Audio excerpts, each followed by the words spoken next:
நம்ம இன்னைக்கு தக்காளி சாதம் செய்ய போகிறோம். அதனால் கொஞ்சம் அரிசியை வேக வைத்து ரெடியானதும் தக்காளி சாதம் செய்வோம்.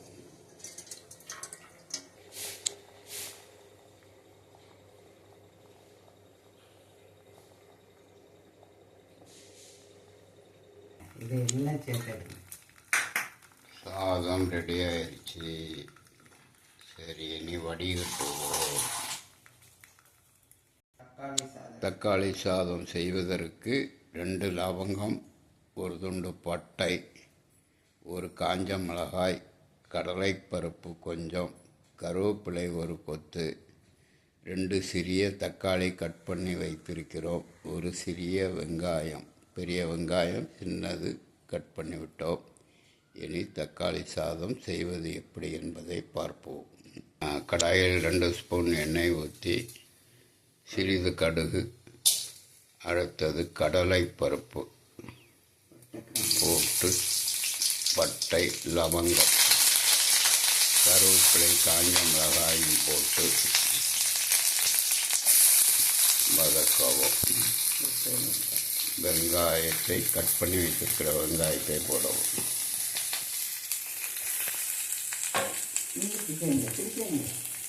அப்படியே தெரியாது.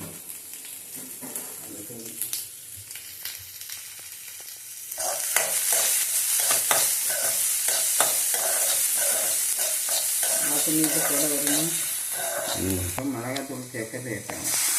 அடுத்தது கட் பண்ணி வைத்திருக்க தக்காளியை சேர்க்கவும். அதோட மிளகாத்தூள்லாம் கொஞ்சம் கரைச்சி தான் தக்காளி நன்றாக வேகட்டும்.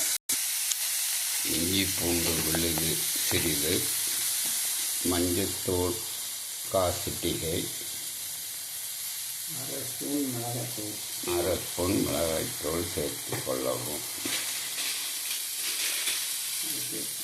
அடுத்தது சிக்கன் மசாலா 1/4 ஸ்பூன், தேவையான அளவு உப்பு சேர்த்து கொள்ளவும்.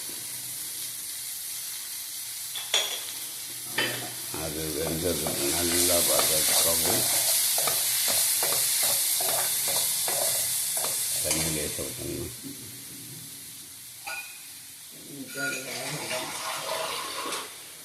சிறிது தண்ணீர் ஊற்றி வேக வைக்கவும். தக்காளி வந்துவிட்டது. மல்லித்தழை சிறிது போட்டு சாதத்தை போட்டு கிளறவும்.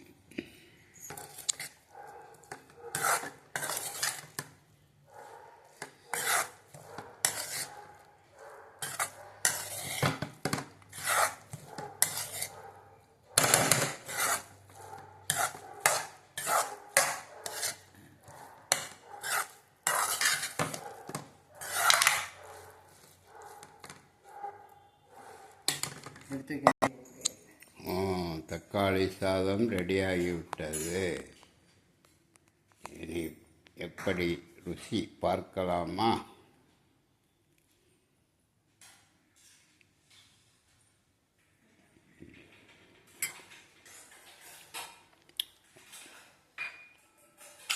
சூப்பர்.